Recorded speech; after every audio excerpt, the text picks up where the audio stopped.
The morning always arrived before hope did. Cold air pressed against his skin as he sat on the cracked pavement, pulling his thin jacket closer, even though it never really helped. The city woke up loudly around him, but no one woke him up with kindness. Shoes passed by his face, clean and confident, stepping around him as if he were part of the road itself. Some people avoided eye contact.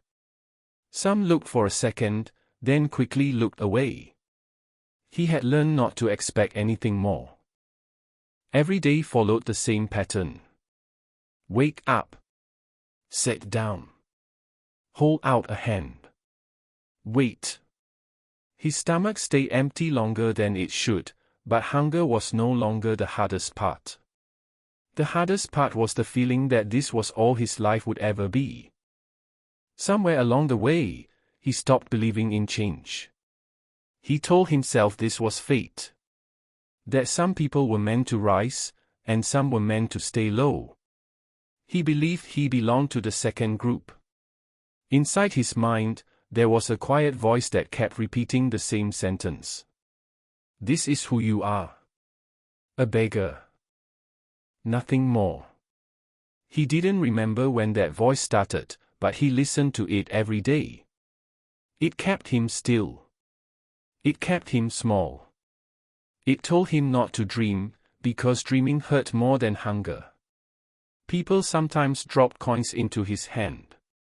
The sound of metal hitting metal gave him brief relief, but it never gave him dignity.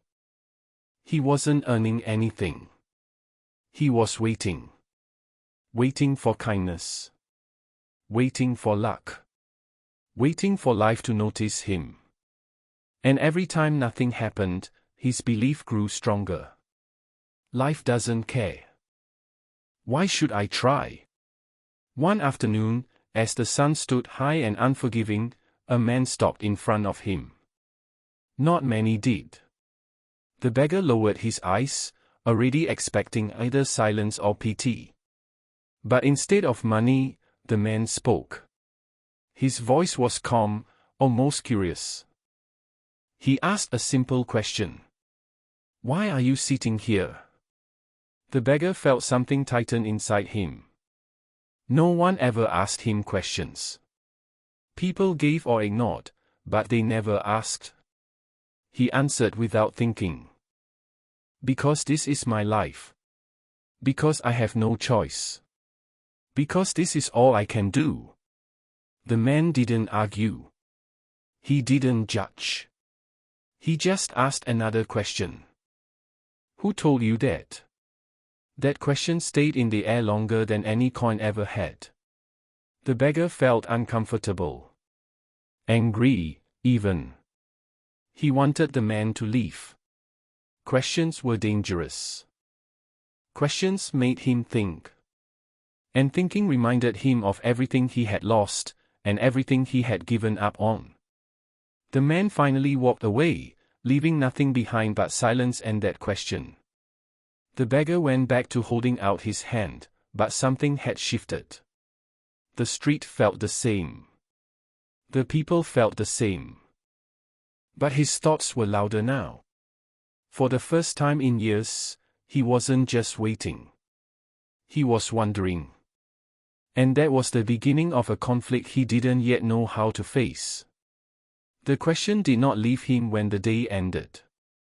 It followed him into the night, into the quiet moments when the streets emptied and the noise faded. As he lay awake, staring at the dark sky, the stranger's words returned again and again. Who told you that? He had no clear answer. He searched his memory and found only moments of failure, rejection, and fear. Slowly, a painful truth began to surface. No one had officially decided his future. Over time, he had decided it for himself. That realization hurt more than hunger ever had.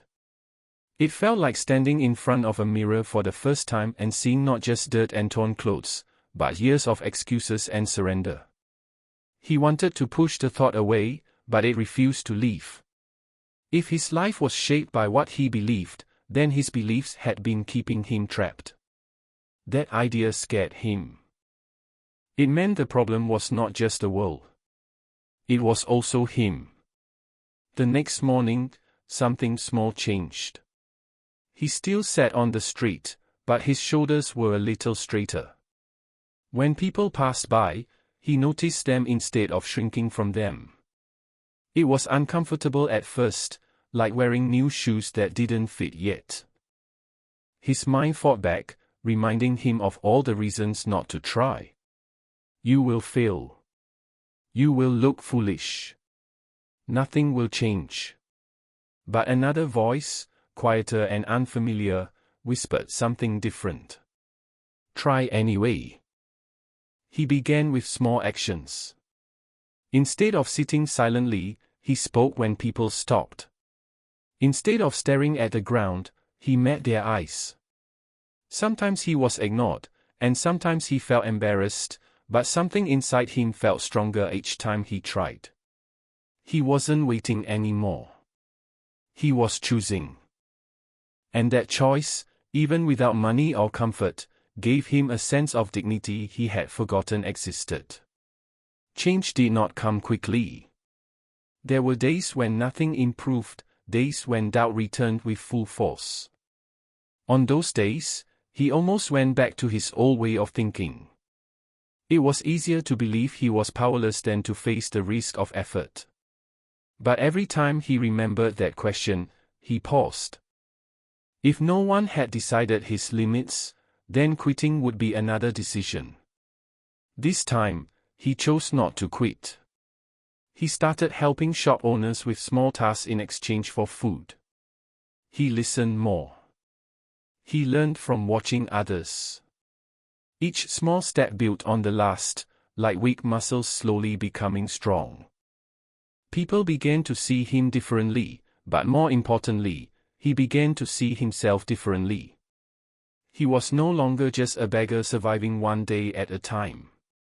He was a man rebuilding himself from the inside. The greatest transformation did not happen in his situation. It happened in his identity. Even on hard days, he no longer felt invisible. Even when he struggled, he felt responsible for his future. That responsibility was heavy, but it was also empowering. For the first time, his life felt like something he was part of, not something happening to him. One evening, as he walked past the street where he once sat all day, he stopped for a moment. The place looked the same, but he did not. He realized he might never become rich, and success might take longer than he hoped.